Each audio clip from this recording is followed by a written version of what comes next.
एक और बात बड़ी लोग पूछने लगे, कहते जी गाय की होती है, भैंस की भी होती है कि नहीं?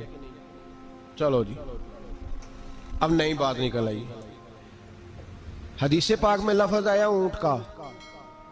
नबी पाक ने फरमाया बकरा 1 साल का, गाय 2 साल की, ऊंट 5 साल का। हदीस में लफ्ज आ गया ऊंट का।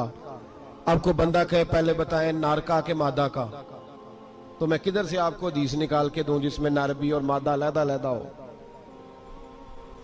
हदीस पाक में जिक्र आ गया दुम्बे का, मेंढे का। अब बाकी जो सारे जाग रहे हैं ना, अब गौर फरमाएं, बाकी एक बकरा है, एक चतरा है, एक दुम्बा है, एक देसी बकरा है, एक पहाड़ी बकरा है, तो लहदा लफ्ज कहां से निकाल के दिए जाए? ये सारी अनवा हैं, अकसाम है, नौ है। इसी तरह भैंस भी गाय की एक किस्म है। इमाम आज़म अबू हनीफा फरमाते हैं नौ मिन्हु, ये उसकी एक किस्म है, 9 में से है, गाय की 9 में से। आप आम लफ्ज बोलते हैं तो कहते हैं बकरा चतरा गाय भैंस, आम लफ्ज है ना। तो जब गाय कह दिया तो आपको बंदा कहे गाय आया तो पहले बताएं गाय तो है, तो इसमें बैल शामिल है कि नहीं? तो गाय की जितनी किस्में है ना, हमारे मुहद्दिसीन भैंस को गाय में शामिल करते हैं। भैंस गाय की एक किस्म है।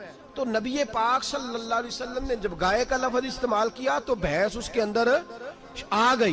तो अगर गाय की कुर्बानी जायज है तो भैंस की कुर्बानी भी जायज है। अगर बैल की कुर्बानी जायज है तो कट्टे की कुर्बानी भी 100% जायज है। उसके अंदर 7 हिस्से डाले जाएंगे, उसे कुर्बान किया जाएगा, ये जायज है। अगर आप सही लफ्ज निकाल के दिखाने को कहेंगे तो फिर तो बड़ी चीजों में लोग उलझ जाएंगे।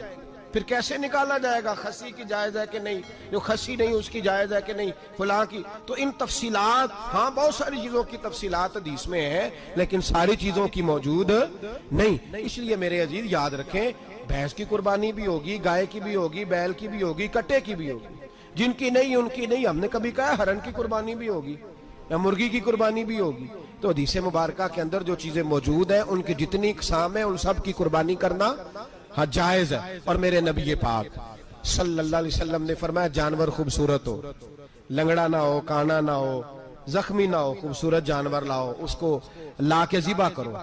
लोग कहते हैं चलो उतने पैसे अल्लाह के रास्ते में दे दें, तो ये काफी नहीं काफी।